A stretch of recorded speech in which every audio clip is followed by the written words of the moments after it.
And to discuss this, we're now joined live by political analyst Kevork Almassian, who's in Beirut for us. Kevork, welcome to RT. It's good to have you with us.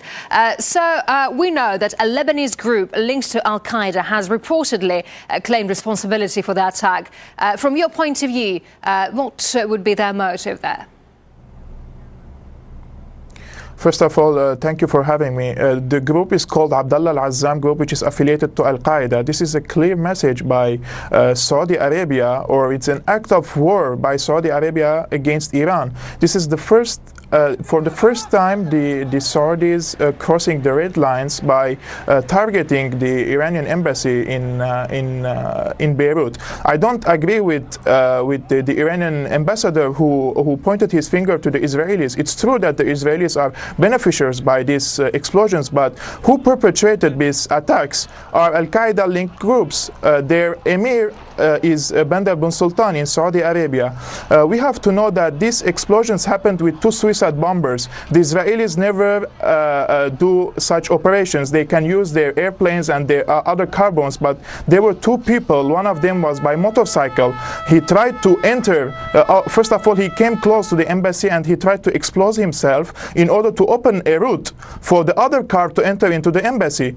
So these two, but the security was awake and they shot him, and he was forced to explode himself outside the embassy. But in politics, we have to understand that this message from Saudi Arabia has came after the war of Al-Qalamun mountains. We have to know that Hezbollah and the Syrian army are fighting side by side against Al-Qaeda groups in Syria, and recently in Al-Qara area, this area is links the Arsal area in Lebanon, where thousands of militants from Al-Qaeda, under the patronage of Future Movement of Lebanon, are having trainings and also smuggling arms into Syria. And also this area links Homs to Damascus. It is in the center of Homs and Damascus, and most of the terrorists who are coming to the eastern Ghouta area in Damascus, the place where the chemical attack happened, are coming from this area. Kevork, please, could you explain to us a little bit more precisely about Saudi Arabia? Why do you link Saudi Arabia to this case?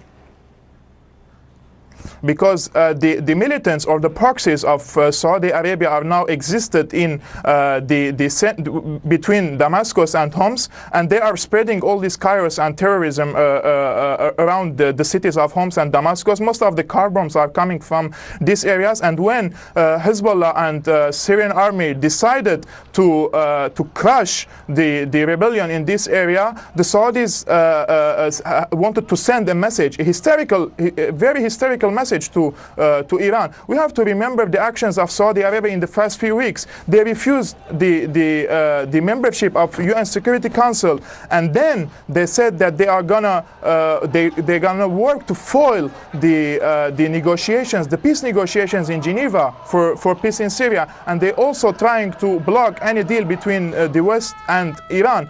And recently, the reports are saying that Saudi Arabia is going to buy a bomb from Pakistan, a nuclear bomb from Pakistan, if a deal has been reached between the P5+1 and Iran. So these hysterical policies by Saudi Arabia is reflecting the desperation of Saudi Arabia in the Middle East, and by targeting now the embassy of Iran, it wants to spread chaos and war also inside Lebanon.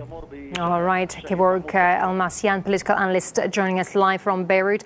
Kevork, thank you very much indeed for sharing your perspective with us.